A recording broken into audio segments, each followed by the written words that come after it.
नमस्ते दोस्तों, आज के इस वीडियो में मैं आपको बताऊंगा ठंड के मौसम में सर्दी जुकाम और बुखार से खुद को कैसे बचा सकते हैं। दोस्तों, स्वस्थ आहार का सेवन संक्रमण और बीमारियों जैसे सर्दी व फ्लू के खिलाफ बचाव का पहला कदम है। अपने आहार में साबुत अनाज, अंडे, फैटी फिश, फलियां, नट्स, ताजे फल और सब्जियों को शामिल करें। बढ़ती ठंड और तापमान में उतार चढ़ाव के कारण कई तरह की बीमारियों का खतरा बढ़ जाता है, जैसे सर्दी जुकाम, सूखी खांसी या बलगम वाली खांसी, बुखार, फ्लू, वायरल इन्फेक्शन इत्यादि। ज्यादा ठंड होने के कारण हृदय रोग का जोखिम भी बढ़ जाता है, क्योंकि ठंड की वजह से रक्त की नली सिकुड़ जाती है। इससे कई बार रक्त ठीक तरह से प्रवाहित नहीं हो पाता है, जिस कारण सर्दियों में दिल की बीमारियों के मामले भी ज्यादा आते हैं। मौसम का बदलना एक प्राकृतिक घटना है। ऐसे में शरीर को नए मौसम के हिसाब से ढलना आना चाहिए। तो आइए जानते हैं ऐसे ही कुछ सावधानियों के बारे में, जिनकी मदद से सर्दी में होने वाली सामान्य स्वास्थ्य समस्याओं के जोखिम को रोका या कम किया जा सकता है।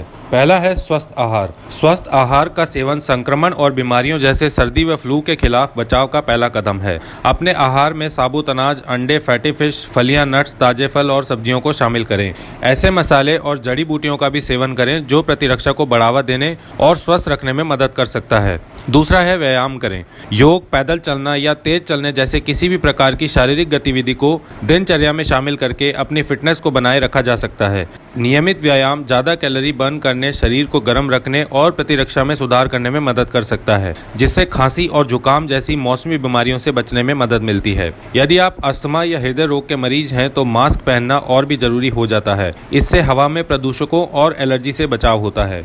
तीसरा है व्यक्तिगत स्वच्छता बनाएं। स्वच्छता बनाए रखने की आदतों को अपनाएं, जिसमें साबुन और पानी से अपने हाथ धोना, आंखों, नाक और मुंह को छूने से बचना शामिल है। खुद को बैक्टीरिया और कीटाणुओं से बचाने के ये शानदार तरीके हैं। चौथा है घरेलू सतहों को साफ रखें। दरवाजे की कुंडी, कीबोर्ड, इलेक्ट्रिक स्विच, टेलीफोन से लेकर ड्रॉअर के हैंडल, सिंक इत्यादि संक्रमित व्यक्ति ने इस्तेमाल किए हैं तो कुछ घंटों तक इन सतहों पर वायरस रह सकते हैं। इन सतहों को अच्छी तरह से साबुन या डिसइंफेक्टेड सॉल्यूशन से साफ करना चाहिए। पांचवा है पर्याप्त पानी पिएं। सुनिश्चित करें कि दिन भर में पर्याप्त पानी पीते रहें। यह हाइड्रेटेड रहने और हानिकारक विषाक्त पदार्थों को निकालने में मदद करता है। पर्याप्त मात्रा में पानी पीने से शरीर में तरल पदार्थ के साथ साथ पोषक तत्वों को शरीर की कोशिकाओं तक ले जाने में मदद मिलती है। यह कब्ज और अन्य पाचन समस्याओं को दूर रखने में भी मदद करता है। त्वचा को नमी युक्त और उसकी बनावट और रंग रूप को बनाए रखने में पानी की भी अहम भूमिका होती है। छठा है नींद भी जरूरी है। नींद के महत्व को कम नहीं समझना चाहिए। गुणवत्तापूर्ण नींद लेना उतना ही महत्वपूर्ण है जितना कि व्यायाम और स्वस्थ भोजन। नींद की कमी से वजन बढ़ता है और रोग प्रतिरोधक क्षमता कमजोर हो सकती है, जिससे बीमारी का खतरा बढ़ सकता है। बीमारी होने के बाद ठीक होने की क्षमता नींद की खराब गुणवत्ता से प्रभावित होती है। तो दोस्तों, ये थी आज की जानकारी। ऐसे ही और हेल्थ के वीडियोस देखते रहने के लिए आज ही हमारा चैनल सब्सक्राइब करें।